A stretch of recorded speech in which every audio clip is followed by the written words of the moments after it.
Hello বন্ধুরা, আজকে আপনাদেরকে দেখাবো যে আজকে মার্কেট এত হাই বুলিশ হওয়ার পিছনে কারণ কি এবং কেনই বা মার্কেটটা এত উপরে গেল, ঠিক আছে। এবং কি কি ট্রেড এখানে পাওয়া গেছে, আমরা যে সমস্ত স্ট্র্যাটেজি শিখেছি সেই স্ট্র্যাটেজির মধ্যে কি কি স্ট্র্যাটেজি আজকে ছিল এবং সেটার বেসিসে কি ট্রেড হয়েছে।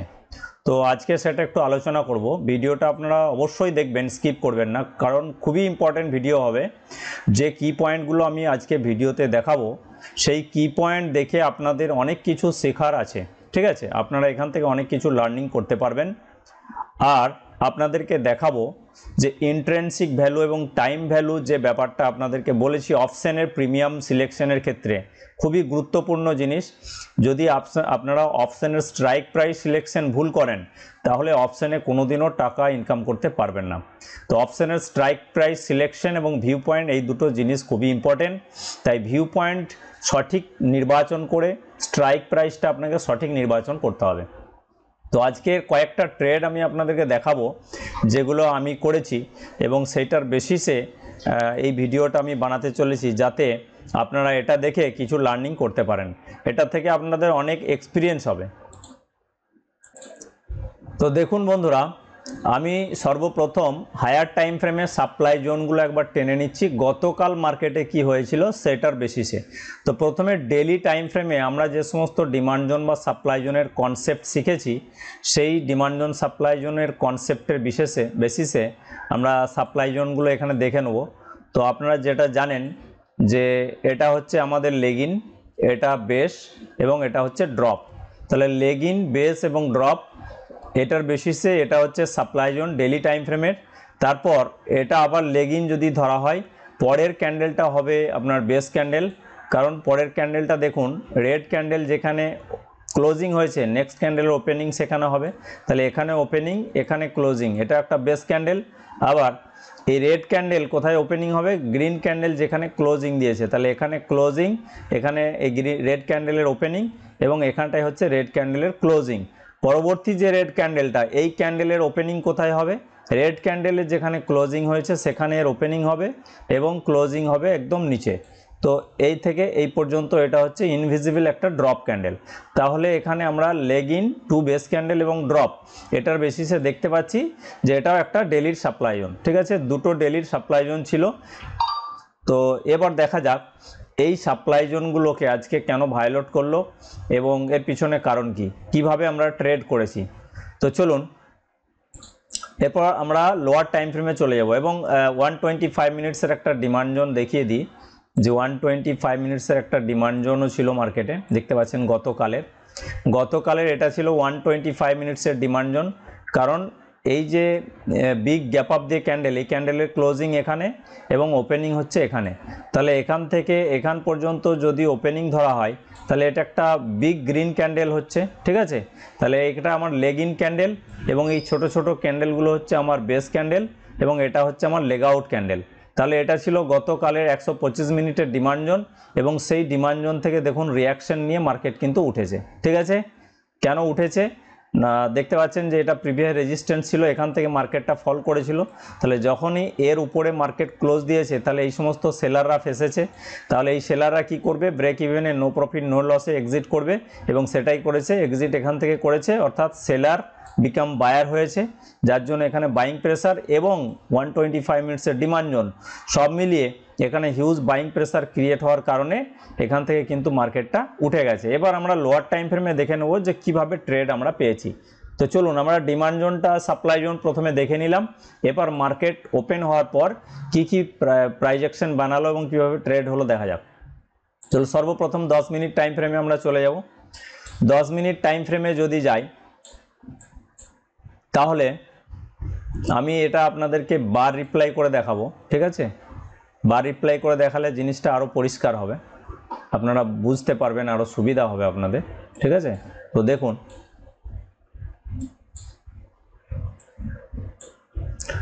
গতকালের মার্কেট ছিল এই পর্যন্ত, ওকে।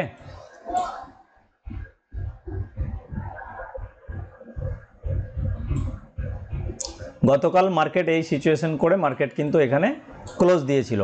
এবার আমরা 125 মিনিটসের ডিমান্ড জোন তো দেখতেই পাচ্ছি, এই যে দেখতে পাচ্ছেন এই মার্কেট যে ক্লোজ দিয়েছিল, এই টোটাল রেঞ্জ বাউন্ড যেটা, সেই রেঞ্জ বাউন্ডটাই হচ্ছিল কালকের ডিমান্ড জোন। তাহলে ডিমান্ড জোন আমরা যদি দেখি, তাহলে আমাদের ডিমান্ড জোন ছিল 125 মিনিটের, এইখান থেকে নিয়ে আমাদের এইখান পর্যন্ত এটা ডিমান্ড জোন ছিল, ঠিক আছে। তাহলে এটা আমাদের ডিমান্ড জোন ছিল 125 মিনিটের। এরপর এই ডিমান্ড জোনে মার্কেট যদি আসে তাহলে এখান থেকে আবার উঠে যাবে, এটা আমাদের ভিউ পয়েন্ট, ঠিক আছে, আমরা যেটা দেখেছি। তো আমরা তো ডাইরেক্ট ট্রেড নিতে পারি না, আমরা ট্রেড নিতে গেলে আমরা আমাদের ফর্মুলাতে ট্রেড নেব। তাহলে ফর্মুলা অনুযায়ী আমরা কি জানি না, ডিমান্ড জোন থেকে ইনগালফ ক্যান্ডেল হতে হবে, বা ট্রেন্ড লাইন ব্রেকআউট হতে হবে, বা মোমেন্টামে ইনসাইড ক্যান্ডেল হতে হবে, অথবা মোমেন্টামে এফটিএফ যেটা ফলো দ্য ফুটপ্রিন্টের ট্রেড সেটা হতে হবে। তাহলে ফলো দ্য ফুটপ্রিন্টের ট্রেড যদি আমরা দেখি, তাহলে ফলো দ্য ফুটপ্রিন্ট ট্রেডের আমাদের দুটো সূত্র আছে। কি? ফলো দ্য ফুটপ্রিন্ট অনুযায়ী প্রাইসকে হায়ার টাইম ফ্রেমের ডিমান্ড জোন থেকে যেতে হবে, অথবা হায়ার টাইম ফ্রেমের ট্রেন্ড আপ ট্রেন্ড হতে হবে, ঠিক আছে। হায়ার টাইম ফ্রেম মতলব 75 মিনিটসের ট্রেন্ড আপ ট্রেন্ড হতে হবে, এবং ইন্টারমিডিয়েট টাইম ফ্রেম যেটা, অর্থাৎ 25 মিনিট বা 15 মিনিট, সেই টাইম ফ্রেমের ট্রেন্ডটাকেও আপ হতে হবে। আর লোয়ার টাইম ফ্রেমে 10 মিনিট বা 15 মিনিটে আমরা ট্রেড নেবো কোথা থেকে? 10 মিনিট 15 মিনিটের ডিমান্ড জোন থেকে, যে ডিমান্ড জোনটা রিসেন্ট হবে, ফ্রেশ হবে, স্ট্রং হবে এবং অ্যাচিভমেন্ট থাকবে। অ্যাচিভমেন্ট মানে কোনো পিভটকে ব্রেক করবে, ঠিক আছে। তাহলে সেই রকম একটা ডিমান্ড জোন থেকে আমরা কিন্তু এফটিএফ এর ট্রেড নেবো। তো চলুন, এখানে ডবল কনফার্মেশন আছে, এটা ডবল ট্রিপল কনফার্মেশন এফটিএফ ট্রেডের। তো কিভাবে? তো যদি আমরা 75 মিনিটসে দেখি, 75 মিনিটসের ট্রেন্ড আপনারা বলুন, এটা তো আজকের মার্কেট ছিল, 75 মিনিটসের এটা আজকের মার্কেট ছিল, এই জায়গাটা থেকে এটা বাদ দিয়ে দিন, গতকালের আপনার গতকাল থেকে তার আগের দিনের সিচুয়েশনগুলো একটু দেখা যাক। তাহলে তার আগের দিনের সিচুয়েশন যদি ধরি, তাহলে আমাদের এখান থেকেই লো ধরলাম, এটা হাই, এটা হায়ার লো, এটা হায়ার হাই, ওকে। এটা আপ ট্রেন্ড ছিল 75 মিনিটসে। এরপর 25 আবার যদি ধরি, এটা হাই, এটা লো, এটা হাই, তাহলে 75 মিনিটসে ক্লিয়ারলি আপ ট্রেন্ড আমরা দেখতে পাচ্ছি। তাহলে এবার আমাদেরকে ইন্টারমিডিয়েট টাইম ফ্রেম অর্থাৎ 25 মিনিটস বা 15 মিনিটসে দেখতে হবে যে ট্রেন্ড আপ আছে কিনা। তো 25 মিনিটসে গেলাম, 25 মিনিটসে এবার দেখে নেব, যেহেতু এই প্রাইজেকশনটা খুবই মাইনর পিভট, অর্থাৎ খুব ছোট ক্যান্ডেল, তাহলে এখানে আমাকে মেজর পিভট নয়, মাইনর পিভট কনসিডার করতে হবে। তাহলে মাইনর পিভট কনসিডার যদি করি, তাহলে আমার এটা হচ্ছে লো, এটা হচ্ছে হাই, এটা আমার হায়ার লো, আর এটা হচ্ছে হায়ার হাই, ঠিক আছে। তাহলে এইভাবে যদি আমি ড্র করি, তাহলে মার্কেট কিন্তু একটা আপ ট্রেন্ড আছে, অর্থাৎ ইন্টারমিডিয়েট টাইম ফ্রেমেও কিন্তু আমার মার্কেট আপ ট্রেন্ড, ওকে। তাহলে এবার কি করতে হবে? 10 মিনিট বা 5 মিনিটের টাইম ফ্রেমে আমাদেরকে ডিমান্ড জোন খুঁজতে হবে, যে ডিমান্ড জোনটার অ্যাচিভমেন্ট আছে। তো চলুন 10 মিনিটে চলে যাচ্ছি। এবার 10 মিনিটে যদি দেখা যায়, 10 মিনিটে এগুলো আজকের ক্যান্ডেল, এগুলোকে আমি বাদই দিলাম, ঠিক আছে। তাহলে 10 মিনিটের ডিমান্ড জোন যেটার অ্যাচিভমেন্ট আছে, তাহলে 10 মিনিটের ডিমান্ড জোন দেখুন, এটা হচ্ছে আপনার ড্রপ 1 2 3 তিনটে বেস ক্যান্ডেল, এবং তারপরে হচ্ছে লেগ আউট ড্রপ। তাহলে এটা আমার একটা লোয়ার টাইম ফ্রেমের ডিমান্ড জোন এফটিএফ ট্রেড। কেন না, আমি হায়ার টাইম ফ্রেমে দেখে নিয়েছি ট্রেন্ড আপ আছে 75 মিনিটসে, 25 মিনিটসের ট্রেন্ড আপ আছে। তাহলে কি করতে হবে? 10 মিনিটের ডিমান্ড জোন যেটার অ্যাচিভমেন্ট আছে। তো 10 মিনিটের ডিমান্ড জোন যদি দেখি, এর অ্যাচিভমেন্ট আছে। অ্যাচিভমেন্ট বলতে গেলে এই সমস্ত পিভটগুলোকে দেখুন, একটা সিঙ্গেল ক্যান্ডেলে ব্রেকআউট করেছে, তাহলে অ্যাচিভমেন্ট আছে, এবং স্ট্রং, অর্থাৎ লেগ আউট দেখুন, স্ট্রং লেগ আউট। তাহলে 3 বেস ক্যান্ডেল, যেখানে আমরা বলেছি যে বেস ক্যান্ডেলের সংখ্যা 2 থেকে 4 হলে খুব ভালো, তাহলে এখানে 3টে বেস ক্যান্ডেল আছে, আরও কনফার্মেশন হয়ে গেল, ঠিক আছে। এবং 23,300 রাউন্ড নাম্বার, আরও একটা কনফার্মেশন, এবং 125 মিনিটসে এটা ছিল প্রিভিয়াস রেজিস্ট্যান্স নাও সাপোর্ট। তাহলে অনেকগুলো কনফার্মেশন আমাদের আছে যে মার্কেট এই জায়গা থেকে কিন্তু একটা উঠে যাবে। তো চলুন, এরপর আমরা এটা চিহ্নিত করে রাখলাম লোয়ার টাইম ফ্রেমের ডিমান্ড জোন, ওকে। যে মার্কেট যদি এখানে আসে, এখান থেকে কিন্তু উঠে যাবে, এফটিএফ এর জোন যেহেতু। এবং 125 মিনিটসের ডিমান্ড জোন হায়ার টাইম ফ্রেমের ডিমান্ড জোন, হায়ার টাইম ফ্রেমের ডিমান্ড জোনের ভেতরে লোয়ার টাইম ফ্রেমের এফটিএফ ট্রেড, তার সঙ্গে কনফার্মেশন রাউন্ড নাম্বার, তার সঙ্গে কনফার্মেশন হচ্ছে আপনার প্রিভিয়াস রেজিস্ট্যান্স নাও সাপোর্ট 125 মিনিটসে, ঠিক আছে। তো দেখুন 125 মিনিটসে যদি আমরা দেখি, চেক করে আপনাদেরকে দেখিয়ে দিচ্ছি। 125 মিনিটসে দেখুন প্রিভিয়াস রেজিস্ট্যান্স নাও সাপোর্ট, এই দেখুন পিভিআর রেজিস্ট্যান্স এখান থেকে মার্কেট ফল করেছিল, এবার এদেরকে ব্রেকআউট করেছে, তাহলে এরা এখন কি করবে, রেজিস্ট্যান্স নাও সাপোর্ট হয়ে যাবে, কারণ এই সেলাররা ফেসেছে, এই সেলার বিকাম বায়ার হয়ে যাবে। তাহলে অনেকগুলো কনফার্মেশন ছিল। চলুন 10 মিনিট টাইম ফ্রেমে এবার এই ডিমান্ড জোনে যদি প্রাইস আসে আমরা এন্ট্রি নেব। তো দেখুন এরপর আমরা এটা রিপ্লাই করব। তাহলে 10 মিনিটের আমাদের ডিমান্ড জোনটা আমরা দেখে নিয়েছি, ঠিক আছে। আমাদের এন্ট্রিটা কোথায় হবে, এন্ট্রিটা হবে আমাদের এই ডিমান্ড জোনে যদি প্রাইস এসে যায় এখানে আমাদের এন্ট্রি হবে, এসএল হবে এখানে, তাহলে এটা এসএল হবে, এন্ট্রি হবে আমাদের এখানে। টার্গেট কি হবে, টার্গেট 2:1, অর্থাৎ এই ডিমান্ড জোনের ডবল ধরুন মোটামুটি এই জায়গাটাতেই হয়ে যাবে, ঠিক আছে। এটা পর্যন্ত এলেই আমাদের টার্গেট হয়ে যাবে। তো এবার আমি রিপ্লাই করে দেখাবো যে প্রাইসটা কি মুভমেন্ট করছে। তো চলুন আমি রিপ্লাই চালাচ্ছি, দেখুন প্রাইস এসে গেল, এটা একটু স্লো মোশনে চালাচ্ছি, ঠিক আছে। প্রাইস এসে গেছে, আমাদের এন্ট্রি হয়ে গেছে। এবার এন্ট্রি হওয়ার পর দেখুন পরবর্তী ক্যান্ডেলে একটা বিগ গ্রিন ক্যান্ডেল 10 মিনিটের ক্যান্ডেলে, তারপরে দেখুন আবার একটা গ্রিন ক্যান্ডেল, তারপরে রেড ক্যান্ডেল, ঠিক আছে। টার্গেট কিন্তু আমাদের 2:1 হয়ে গেছে, যা কারণ এই ডিমান্ড জোনের ডবল আমাদের টার্গেট। এরপর কি তাহলে মার্কেটটা আর উপর দিকে যাবে না? অবশ্যই যাবে। কি করে, কেন যাবে না সেইটার পিছনে এবার লজিকটা দেখাবো, ঠিক আছে। সেটা এবার লজিক আপনাদেরকে দেখাবো। এটা আমি এখন ডিলিট করে দিচ্ছি।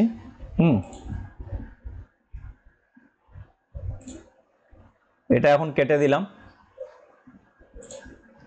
এরপর এখান থেকে যে মার্কেটটা আরও উঠলো, অর্থাৎ আমরা এফটিএফ জোনের তো ট্রেড পেয়ে গেলাম। এফটিএফ জোন অনুযায়ী আমাদের এন্ট্রি এবং স্টপ লস দেখিয়ে দিচ্ছি লং পজিশনের ক্ষেত্রে, ঠিক আছে।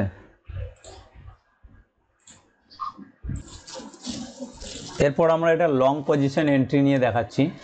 তো লং পজিশনের জন্য এখানে সিলেক্ট করলাম, এন্ট্রি হবে আমাদের এখানে, ঠিক আছে, এই জায়গায়, অর্থাৎ এফটিএফ জোনের এন্ট্রিটা এখানে হবে, ঠিক আছে। আর এসএল হবে আমাদের সাপ্লাই জোন যেটা আছে, ডিমান্ড জোন আছে তার নিচে এসএলটা রাখবো। 2:1 টার্গেট হবে, 2:1 টার্গেট কিন্তু আমাদের বেশি দিয়ে দিয়েছে, ঠিক আছে। এরপর আমরা এফটিএফ জোনের জন্য আরেকটা যেটা জিনিস দেখি, সেটা অপোজিং সাপ্লাই জোন, সেই জোন পর্যন্ত 3:1 টার্গেট হচ্ছে কিনা। তো অপোজিং সাপ্লাই জোন দেখতে গেলে আমাদের হায়ার টাইম ফ্রেমের সাপ্লাই জোনের প্রক্সিমাল লাইন এটা, এখান থেকে নিয়ে ওখান পর্যন্ত 3:1 হয়ে যাচ্ছে, ঠিক আছে। তার আগে কোনো সাপ্লাই জোন নেই, এগুলো সবই বেস ক্যান্ডেল, ঠিক আছে, কোনো সাপ্লাই জোন নেই। তাহলে এই জন্য এই ট্রেডটা কিন্তু টার্গেট পাওয়া গেছে। এরপর তাহলে বাকি মার্কেট কিভাবে এতটা আপট্রেন্ড হয়ে গেল, কেন, কী কারণ? কারণ এটা 125 মিনিটসে হায়ার টাইম ফ্রেমের সাপ্লাই জোন আমরা, ডিমান্ড জোন আমরা জানি। এরপর 125 মিনিটের ডিমান্ড জোন থেকে পাওয়ার নিয়ে মার্কেটটা এতটা বুলিশ হয়ে গেল, ঠিক আছে। প্রায় অলমোস্ট 400-র উপরে পয়েন্ট দিয়েছে নিফটি। তাহলে আমরা জানি যে ডিমান্ড জোন থেকে বেরোনোর সময় যদি কোনো ইনসাইড ক্যান্ডেল পাওয়া যায় তাহলে ইনসাইড ক্যান্ডেলে ট্রেড হয়, তাহলে ইনসাইড ক্যান্ডেল এবং এফটিএফ ট্রেড, এবং তার সঙ্গে আমাদের কি ট্রেড হয়, তার সঙ্গে আমাদের ট্রেন্ড লাইন ব্রেকআউটের ট্রেড হয়।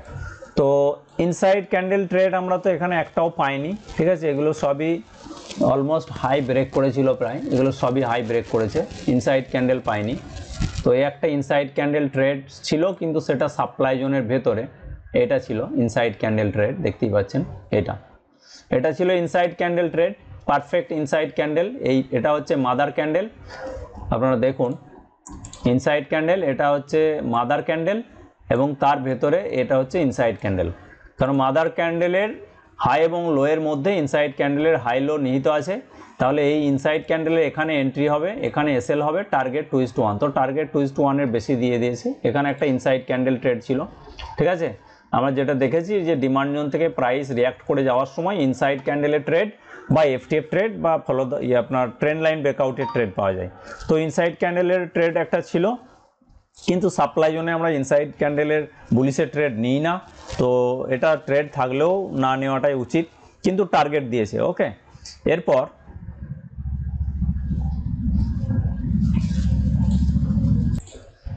তাহলে বন্ধুরা প্রথম ট্রেড আমরা এফটিএফ এর পেলাম, এফটিএফ জোন থেকে 1 নম্বর ট্রেড, এখান পর্যন্ত টার্গেট হলো। এরপর 2 নম্বর কিভাবে মার্কেটটা আবার উপর দিকে চলে গেল। তো আমরা অপশানের স্ট্র্যাটেজি অনুযায়ী আমরা জানি যে প্রাইস যদি higher time frame demand zone থেকে রিয়াক্ট করে বেরোয় এবং সেই রিয়াক্ট করে যাওয়ার সময় ফার্স্ট 5 মিনিটসের টাইম ফ্রেমে যদি ট্রেন্ড শিফট হয়, ট্রেন্ড শিফট মানে ডাউন ট্রেন্ড থেকে আপ ট্রেন্ড হয়ে যায়, তাহলে সেই 5 মিনিটস ট্রেন্ড শিফটেও আমরা ট্রেড নিতে পারি। তাহলে চলুন 5 মিনিট টাইম ফ্রেমে এবার চলে এসেছি। 5 মিনিট টাইম ফ্রেমে দেখুন, প্রথমে এটা ছিল লো, এটা হাই, এটা হায়ার লো, এটা হায়ার হাই, ক্লিয়ারলি দেখা যাচ্ছে। তাহলে ফার্স্ট 5 মিনিটসের ট্রেন্ড কিন্তু শিফট হয়ে গেল কখন? এই ডিমান্ড জোন থেকে রিয়াকশন নেওয়ার পর। তাহলে আমাদের এন্ট্রি কখন হবে? এন্ট্রি হবে আমাদের এখানে ফার্স্ট 5 মিনিটস ট্রেন্ড শিফটে, ঠিক আছে। এখানে কিন্তু ক্রেডিট স্ট্র্যাটেজি নিতে হবে, এটা বলে দেওয়া হবে, এবং এসএল হবে আমাদের এখানে, ঠিক আছে। তাহলে এন্ট্রি এসএল এখানে, এর ডবল টার্গেট। তো চলুন বন্ধুরা দেখুন ডবল টার্গেট দিয়েছে কিনা। এটার ডবল তো দূরের কথা, 4 গুণা টার্গেট দিয়েছে। তাহলে ফার্স্ট 5 মিনিটস ট্রেন্ড শিফটের জন্য মার্কেট আপ ট্রেন্ড হলো, এবং আরেকটা এফটিএফ এর জন্য মার্কেটটা আপ ট্রেন্ডে গেল। এফটিএফ যেটা ফলো দ্য ফুটপ্রিন্ট, ঠিক আছে। এই ছিল আজকের ফর্মুলা। এরপর আপনাদেরকে যেটা আমি দেখাবো যে মার্কেটে টাইম ভ্যালু এবং ইন্ট্রেন্সিক ভ্যালু, এই দুটোর মধ্যে ডিফারেন্স কি, এবং টাইম ভ্যালু আর ইন্ট্রেন্সিক ভ্যালু কেন দেখে আপনারা স্ট্রাইক প্রাইস সিলেক্ট করবেন, সেটা আজকে দেখে নিন। কারণ এই টাইম ভ্যালু এবং ইন্ট্রেন্সিক ভ্যালুর উপরে অনেক কিছু ডিপেন্ড করে, ঠিক আছে। তো দেখুন আজকে আমি শেষ মুহূর্তে একটা ট্রেড নিয়েছিলাম আবার, এবং সেটা একটা হিউজ কোয়ান্টিটি দিয়ে একটা রিস্ক নেওয়া হয়েছিল, সেটা 1 মিনিট টাইম ফ্রেমে, ঠিক আছে। সাপ্লাই জোনগুলো সবই ড্র থাক। এটা ভায়োলেটেড হয়ে গেছে আজকে, এটা আমি ডিলিট করে দিচ্ছি, এটা ভায়োলেট হয়ে গেছে। এই সাপ্লাই জোনটা এখনও বেঁচে আছে, কারণ ডিজিটাল লাইনের উপরে ক্লোজ দিতে পারেনি, তবে আগামীকাল ক্লোজ দিয়ে দেবে, এই সাপ্লাই জোন ভাঙা যাবে, ঠিক আছে। এই সাপ্লাই জোন ভাঙা যেতে পারে। সাপ্লাই জোনের ডিজিটাল লাইনের কাছাকাছি হল্ট এবং ক্লোজ দেওয়ার অর্থ হচ্ছে এটা গ্যাপ ডাউন খোলার একটা সম্ভাবনা, গ্যাপ আপ খোলার একটা সম্ভাবনা। মার্কেট গ্যাপ আপ খুলতে পারে, গ্যাপ আপ খোলার পর কালকে হয়তো এই সাপ্লাই জোনের ডিজিটাল লাইনে সাপোর্ট নিয়ে আবার মার্কেটটা উঠে যাবে, ঠিক আছে। কালকেও বুলিশ হতে পারে, অথবা হতে পারে যেহেতু মার্কেটটা EMA 20 ডেলি টাইম ফ্রেমে অনেকটা এক্সটেন্ডেড আছে। দেখুন ডেলি টাইম ফ্রেমে যদি আমরা দেখি, সব দিক দিয়ে অ্যানালাইজ করতে হবে বন্ধু, কারণ যতগুলি ফর্মুলা আপনাদেরকে শিখিয়েছি সবই দেখতে হবে। দেখুন EMA 20 এখানে, প্রাইস এখানে, তাহলে EMA 20 থেকে প্রাইস কিন্তু অনেকটা এক্সটেন্ডেড। তাহলে এখন কি হওয়া উচিত? মার্কেটের ফল করে EMA 20 পর্যন্ত আসা উচিত, ঠিক আছে, কিংবা এইখানে 2 দিন হল্ট করা উচিত, ঠিক আছে। EMA 20 থেকে প্রাইস যখনই দূরে চলে যাবে, যদি মার্কেট খুব বেশি বুলিশ হয় তাহলে কি হবে? হল্ট করবে, EMA 20 যাওয়া পর্যন্ত ওয়েট করবে। EMA 20 যেই চলে যাবে সেখান থেকে আবার কিন্তু মার্কেটটা উঠে যাবে। আর না হলে কি হবে? মার্কেটকে ফল করে EMA 20 পর্যন্ত আসতে হবে, EMA 20 ততক্ষণে এখানে পৌঁছে যাবে। ওকে, তাহলে এই যে জোনটা আজকে বানিয়েছে, এটা কিন্তু খুবই ইম্পর্টেন্ট জোন, এবং আগামী কাল যদি মার্কেট এখানে চলে আসে, এখান থেকে ভয়াবহ বুলিশের ট্রেড হবে। কারণ এটা প্রিভিয়াস রেজিস্ট্যান্স নাও সাপোর্টের কাজ করবে, এবং EMA 20 সাপোর্টের জোন হয়ে যাবে, এবং স্ট্রং লেগ আউট, ঠিক আছে। তাহলে কন্ডিশন ওটাই যে EMA 20 থেকে অনেকটা প্রাইস দূরে আছে, হতে পারে মার্কেট এখন 2 দিন সাইডওয়েজ যেতে পারে, EMA 20 যাওয়া পর্যন্ত অপেক্ষা করবে, আর না হলে মার্কেট ফল করে EMA 20 কাছে আসার চেষ্টা করতে পারে। এই হচ্ছে কালকের সিচুয়েশন, আগামীকাল, ঠিক আছে। তো এরপর আমরা যেটা ইন্ট্রেন্সিক ভ্যালু এবং টাইম ভ্যালু নিয়ে আলোচনা করব, যে আমি আজকে যে ট্রেডটা নিয়েছিলাম 1 মিনিট টাইম ফ্রেমে। ওকে, চলুন 1 মিনিট টাইম ফ্রেমে আমি চলে এসেছি। তো আজকে 1 মিনিট টাইম ফ্রেমে আজকে অপশন চেনে আমি যেটা দেখছিলাম, অপশন চেন অনুযায়ী 23,800 লেভেলটা ছিল আজকের স্ট্রং সাপোর্ট লেভেল। তো আমি এটা একটা হরাইজন্টাল লাইন দিয়ে 23,800 লেভেলটাকে আমি এখানে হরাইজন্টাল লাইন দিয়ে দেবো 23,800 লেভেলটাকে, ঠিক আছে। এটা একটু থিকনেসটা বাড়িয়ে দিলাম। চলুন 23,800 লেভেলটা স্ট্রং সাপোর্ট লেভেল, কারণ অপশন চেনে আমরা দেখতেই পাচ্ছিলাম, এখনও দেখিয়ে দিচ্ছি। অপশন চেন অনুযায়ী দেখুন 23,800 লেভেলটা কিন্তু স্ট্রং সাপোর্ট ছিল প্রথমে, তারপরে 23,850 লেভেলটা পরে স্ট্রং সাপোর্ট হয়েছে, ঠিক আছে, পরে হয়েছে। তো প্রথমে 23,800 লেভেলটা স্ট্রং সাপোর্ট ছিল। তাহলে আমরা যে পিপি লেভেলের কনসেপ্টটা শিখেছি, প্যানিক পয়েন্ট, তাহলে ম্যাক্সিমাম লোকের সাপোর্ট মানে কি? সাপোর্ট মানে এখানে ম্যাক্সিমাম লোক বাইং করেছে, এই জায়গার থেকে বাইং করেছে, এই স্ট্রাইক প্রাইস থেকে। তাহলে এই লেভেলটাকে যদি ব্রেকডাউন করে, তাহলে ম্যাক্সিমাম লোকের বুকে ব্যথা হবে কি না? ব্যথা হবে, অর্থাৎ তাদের একটা ভয় হবে, প্যানিক হবে। কি প্যানিক না, এই লেভেলে স্ট্রং সাপোর্ট এবং প্রিভিয়াস রেজিস্ট্যান্স সাপোর্ট আপনারা দেখতে পাচ্ছেন, প্রিভিয়াস রেজিস্ট্যান্স ছিল, ওটাকে ব্রেকআউট করেছিল যখন, এখানে সাপোর্ট নিয়ে মার্কেট উঠে গিয়েছিল। তাহলে প্রিভিয়াস রেজিস্ট্যান্স সাপোর্টের লেভেল এবং একটা রাউন্ড নাম্বার, তাহলে এই লেভেলটাতে স্ট্রং সাপোর্ট ছিল। অপশন চেন অনুযায়ী আবার আজকে এক্সপায়ারিতে হিউজ কোয়ান্টিটি এখানে বায়ার সেলার ছিল। তাহলে দেখা যাচ্ছে অপশন চেন অনুযায়ী সাপোর্ট মানে এই লেভেল থেকে হিউজ কোয়ান্টিটি বাইং হয়েছে। তাহলে এদেরকে যদি ব্রেকডাউন করতে পারে তাহলে কি হবে, এই সমস্ত বায়ারদের এসএল হিট হবে কি না আপনারা বলুন। এসএল হিট হবে অবশ্যই, কারণ যারা এখান থেকে বাইং করেছে 23,800 লেভেল থেকে, তারা তো এই জায়গায় এসএল দিয়ে রেখেছে। তাহলে এই লেভেলটা যদি ব্রেকডাউন হয় তাহলে তাদের এসএল হিট হবে কি না, হবে। তাহলে এসএল হিট হওয়ার অর্থ কি হবে, যারা বাই করেছিল তাদের সেল হয়ে যাবে। তাহলে সেল হয়ে যাবে, ইনস্টিটিউশনের চাই বাইং অর্ডার। তো ইনস্টিটিউশন ধরুন এখানে 5 crore এখানে বাই করবে, কারণ এই জায়গায় দেখা যাচ্ছিল যে এখানটাতে প্রায় 2 লক্ষ 2.5 লক্ষ কোয়ান্টিটি অপশন চেন অনুযায়ী বাইং দেখাচ্ছিল। তাহলে ইনস্টিটিউশন ধরুন এখানটাতে 2 লাখ কোয়ান্টিটি বাই করবে। তাহলে বাইং করতে গেলে ওদের তো সেল করতে হবে কাউকে, সেলার যদি না থাকে তাহলে কার কাছ থেকে ওরা বাই করবে, তাহলে অটোমেটিক ওরা কিন্তু সেলার তৈরি করে নেবে। কিভাবে না, এই জায়গাটা এসএলটা হিট করাবে, এসএল হিট করালে এদের সেলিং হয়ে যাবে, সেলিং যেই হবে ইনস্টিটিউট এখানে বাইং করে নেবে। ওকে, হিউজ কোয়ান্টিটি বাইং হয়ে যাবে এবং মার্কেটটা উপরে চলে যাবে। তো সেটাই হয়েছে কিন্তু, হ্যাঁ সেটাই হয়েছে। প্রথমে এদের এসএল হিট করেছে, তারপর এখান থেকে এসএল হিট করার পরে এটা রিজেকশন এবং মার্কেটটা উপরে চলে গেছে। এবার আমি কিভাবে ট্রেড নিয়েছিলাম, এবার যখন মার্কেটটা একটা হায়ার টাইম ফ্রেমের সাপ্লাই জোনের ডিস্টাল লাইন থেকে এরকম একটা পিপি কনসেপ্ট বানিয়ে মার্কেট যদি এইভাবে বড় বড় রেড ক্যান্ডেল দিয়ে নেমে আসে, অটোমেটিক যে কোনো বায়ার এই জায়গায় ধরে রাখতে পারবে না, তারা তাদের পজিশনকে স্কোয়ার অফ করবে। তো এখানে যেই মুহূর্তে ওরা স্কোয়ার অফ করেছে, সবাই সেল করে দিয়েছে, সঙ্গে সঙ্গে ইনস্টিটিউট এখানে বাই করে নিয়েছে, যার জন্য মার্কেটটা কিন্তু আবার উঠে গেছিলো। তো আমি এই জায়গাটাতে বাই করেছিলাম একটা 900 কোয়ান্টিটির অ্যামাউন্ট। 900 কোয়ান্টিটির অ্যামাউন্ট কেন, কত স্ট্রাইক প্রাইসের, 23,800 লেভেলের। ওকে, 23,800 স্ট্রাইক প্রাইসের আমি বাই করেছিলাম। দেখুন কেন বাই করেছিলাম, এর ইন্ট্রিনসিক ভ্যালু চেক করে আমি বাই করেছিলাম। এরপর আপনাদেরকে দেখাই, এত হিউজ কোয়ান্টিটি নেওয়া চলে না, আপনাদেরকে মানা করেছি, কিন্তু এক্সপায়ারির দিন ছিল, যার জন্য আমার ফর্মুলার উপরে কনফিডেন্ট থাকার কারণে আমি ট্রেডটা নিয়েছিলাম। ঠিক আছে, তো 23,800 লেভেলে ইন্ট্রিনসিক ভ্যালু এবং টাইম ভ্যালু আপনাদেরকে অপশন চেন থেকে দেখিয়ে দেবো। তো 23,800 লেভেলটা আমি যেই মুহূর্তে বাই করেছিলাম, এটার টাইমটা ছিল দুটো, সরি এই ক্যান্ডেলে আমি বাই করিনি, 1 মিনিট টাইম ফ্রেমে 23,850 লেভেল কোথায় ছিল, হ্যাঁ না সরি এই জায়গাতেই বাই করেছিলাম, বড় ক্যান্ডেল যেটা বিগ রেড ক্যান্ডেল যখন মার্কেটটা ফল করে এলো তখনই আমি বাইং করেছিলাম কল সাইডে। তো দেখুন এত বড় একটা ফলিং মার্কেট, যেখানে একটা বিগ দুটো বড় বড় রেড ক্যান্ডেল দিয়ে মার্কেট ফল করে আসছে এবং একটা সাপ্লাই জোনের ডিস্টাল লাইন থেকে, সেখানে আমি কলের ট্রেড নিচ্ছি, তাহলে কত বড় কনফিডেন্ট থাকলে এই জায়গাটাতে কলের ট্রেড নেওয়া যেতে পারে। ঠিক আছে, তো যখন আমি এই জায়গায় বাই করলাম, আমার স্ট্রাইক প্রাইস ছিল 23,800, 23,800 স্ট্রাইক প্রাইস আমি সিলেক্ট করেছিলাম।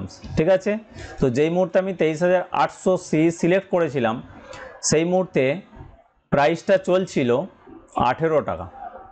ভালো করে বুঝুন, প্রাইসের দাম ছিল 18 টাকা।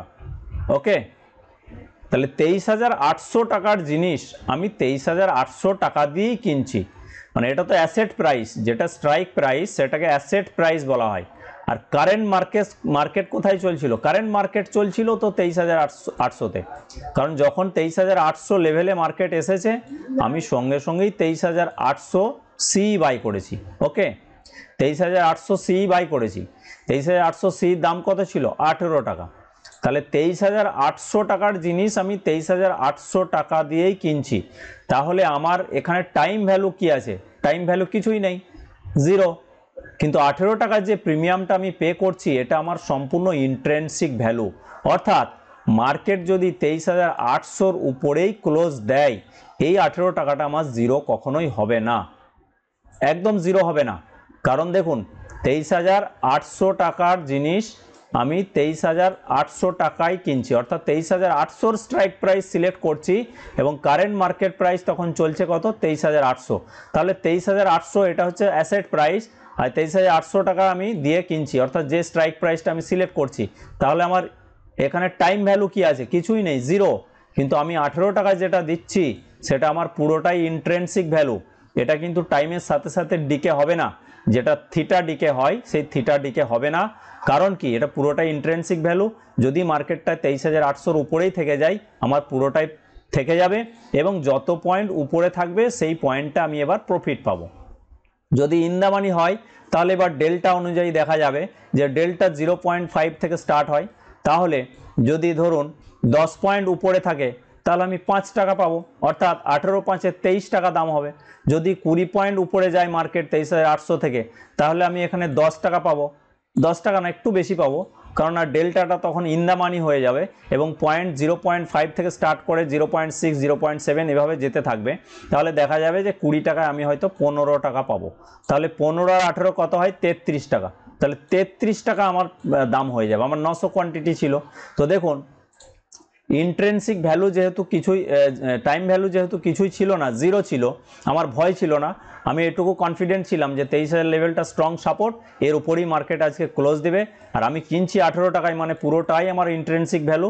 অতএব মার্কেট যদি এর উপরে ক্লোজ দেয় 3টের 3.5-এর পরেও আমার টাকা কিন্তু জিরো হবে না। আমি 900 কোয়ান্টিটি যেটা নিচ্ছি আমার এই টাকা 1 টাকাও এখান থেকে লস হবে না, কারণ পুরোটাই আমার ইন্ট্রিনসিক ভ্যালু। টাইম ভ্যালু কিছুই নেই, টাইম ভ্যালু এখানে কাটবেই না। আর যত পয়েন্ট উপরে ক্লোজ দেবে তত পয়েন্ট আমার প্রফিট হবে। ওকে, তো দেখুন মার্কেট ক্লোজ দিয়েছে কোথায়? 23,837। আর এই মুহূর্তে 23,800 স্ট্রাইকটার দাম কত দেখুন, আপনাদেরকে দেখিয়ে দিই। দাম দেখুন 51 টাকায় ক্লোজ দিয়েছে, আপনারা দেখলে বুঝতে পারবেন।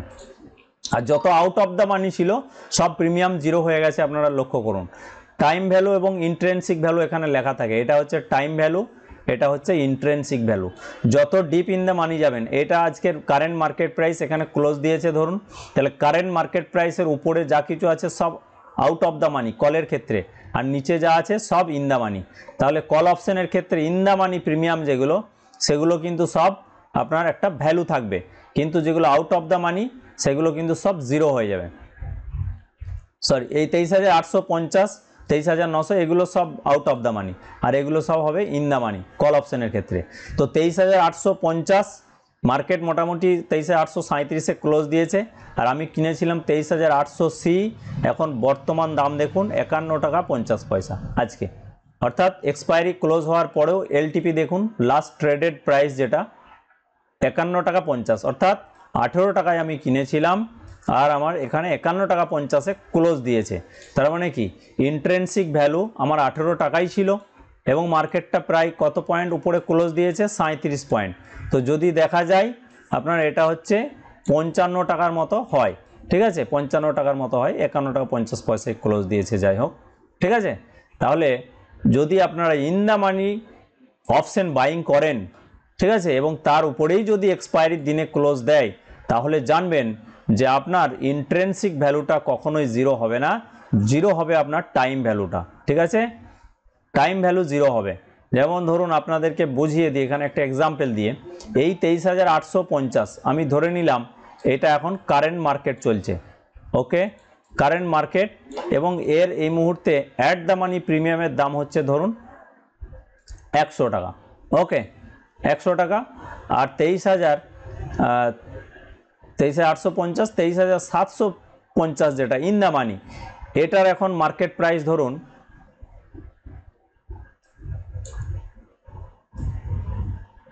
120 টাকা, আমি ধরে নিলাম 120 টাকার এটার মার্কেট প্রাইস, ওকে। এটা এত অ্যাট দ্য মানি এত দাম হবে না, এটা ধরুন 80 টাকা দাম, আর এটার 120 টাকা দাম, ঠিক আছে, ইন দ্য মানিটা। তাহলে এখানে আপনি 23,850 টাকার মাল 23,750 টাকায়, 750 টাকা দিয়ে 23,850 টাকার মাল কিনছেন, তাহলে প্রথমেই আপনার লাভ হচ্ছে কত?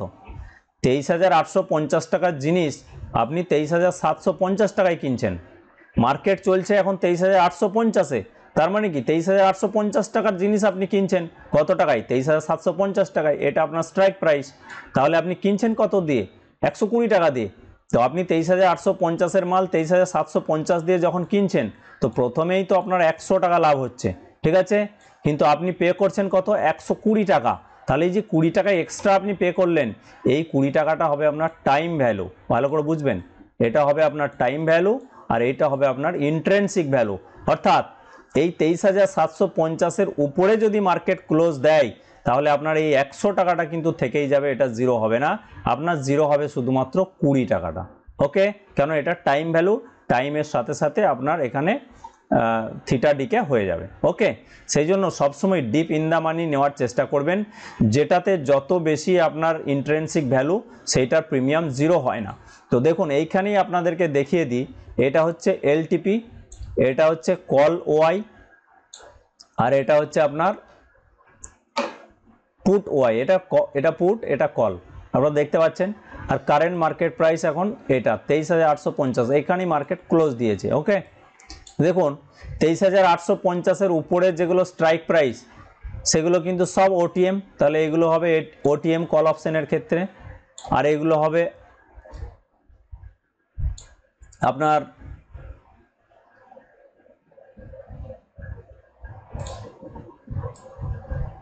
কল অপশনের ক্ষেত্রে ওটিএম হবে এগুলো, ঠিক আছে?